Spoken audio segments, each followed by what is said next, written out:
आप देख रहे हैं हमारा खास शो। जापान को चीनी सेना की धमकी। जापान और चीन के बीच अब तनाव बढ़ता जा रहा है। जापान की ताइवान मामलों में दखलंदाजी पर चीन ने कड़ा रुख दिखाया है। चीनी सेना ने खुले तौर पर चेतावनी दी है और कहा है कि अगर कोई हस्तक्षेप हुआ तो उसे करारी हार का सामना करना पड़ेगा। यह घटनाक्रम एशिया की सुरक्षा और राजनीतिक समीकरणों को हिला सकता है और क्षेत्रीय शांति के लिए गंभीर संकेत माना जा रहा है। आज की इस रिपोर्ट में हम आपको बताएंगे कैसे जापान की यह हरकत चीन को भड़का रही है और आगे क्या क्या हो सकता है। देखिए खास रिपोर्ट। जापान की दखलंदाजी, ताइवान में हलचल।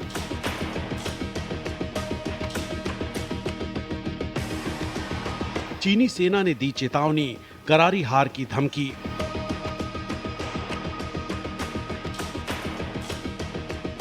क्षेत्रीय तनाव बढ़ा, बीजिंग के साथ कूटनीतिक विवाद।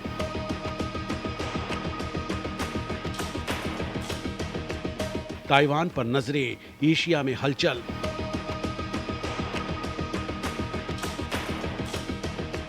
जापान चीन टकराव, शांति पर सवाल।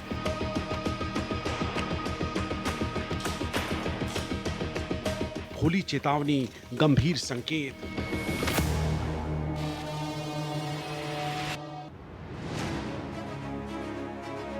चीन और जापान में ताइवान को लेकर लगातार चिंता बढ़ती रही है। जापान ताइवान के पक्ष में डटकर खड़ा है। जापान ने ताइवान की मदद के लिए सैन्य सहायता की शुरुआत की थी। ताइवान को जापान के समर्थन से चीन बौखला गया है।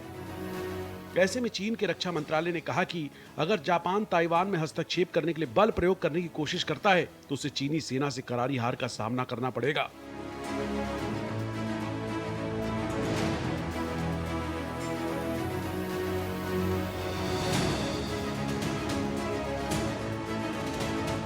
इस बयान के साथ ही जापानी प्रधानमंत्री साने ताकाइची की ताइवान के बारे में की गई टिप्पणी पर बयानबाजी और तेज हो गई है।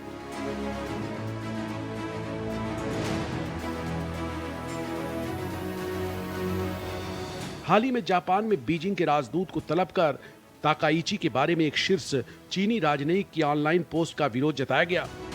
इस तरह एक हफ्ते से चल रहा ये जैसे कि तैसा वाला विवाद और भी गहरा गया है।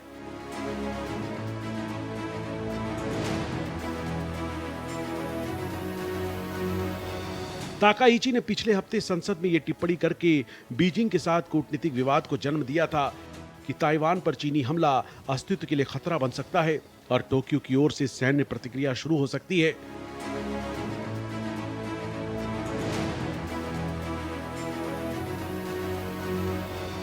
ओसाका में चीन के महावाणिज्यिक दूत जू जियान ने ताकाइची की ताइवान संबंधी बयानों पर एक न्यूज स्टोरी शेयर की थी और सोशल मीडिया पर पोस्ट किया था। जो गंदी गर्दन खुद को उसमें फंसाए उसे काट देना चाहिए।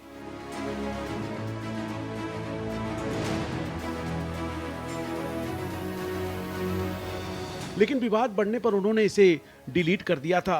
वहीं जापानी विदेश मंत्रालय ने जू के बेहद अनुचित बयानों के लिए जापान में चीनी राजदूत को तलब कर अपना विरोध जताया। कुछ वरिष्ठ जापानी राजनेताओं ने चीनी राजनयिक जू के निष्कासन की मांग की है, लेकिन टोक्यो ने अब तक बीजिंग से सिर्फ उचित कदम उठाने का अनुरोध किया है। चीनी रक्षा मंत्रालय के प्रवक्ता जियांग विन ने कहा कि ताकाइची के शब्द बेहद गैर जिम्मेदाराना और खतरनाक थे। जियांग ने एक बयान में कहा, अगर जापानी पक्ष इतिहास से सबक नहीं लेता और जोखिम उठाने की हिम्मत नहीं करता या ताइवान के मामले में हस्तक्षेप करने के लिए बल प्रयोग भी नहीं करता तो उसे दृढ़ इच्छा शक्ति वाली पीपुल्स लिबरेशन आर्मी के खिलाफ करारी हार का सामना करना पड़ेगा और भारी कीमत चुकानी पड़ेगी।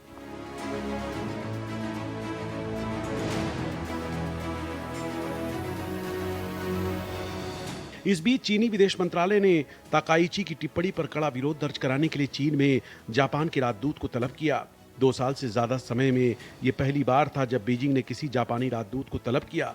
इससे पहले अगस्त 2023 में फुकुशिमा दाइची परमाणु ऊर्जा संयंत्र से सीवेज को समुद्र में छोड़ने के जापान के फैसले पर तत्कालीन राजदूत को तलब किया गया था।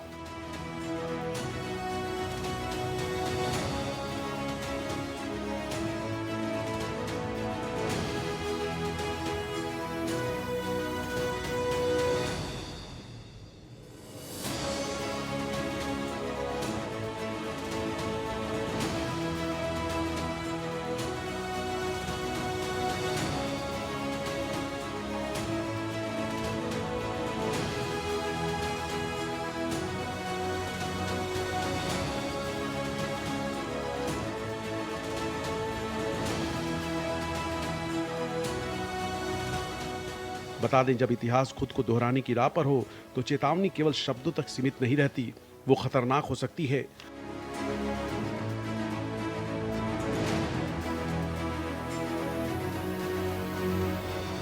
चीन ने जापान को साफ साफ कह दिया कि अगर ताइवान में दखल देने की हिम्मत की तो आपको करारी हार का सामना करना पड़ेगा, और ये हार केवल सैन्य नहीं बल्कि रणनीतिक और आर्थिक होगी।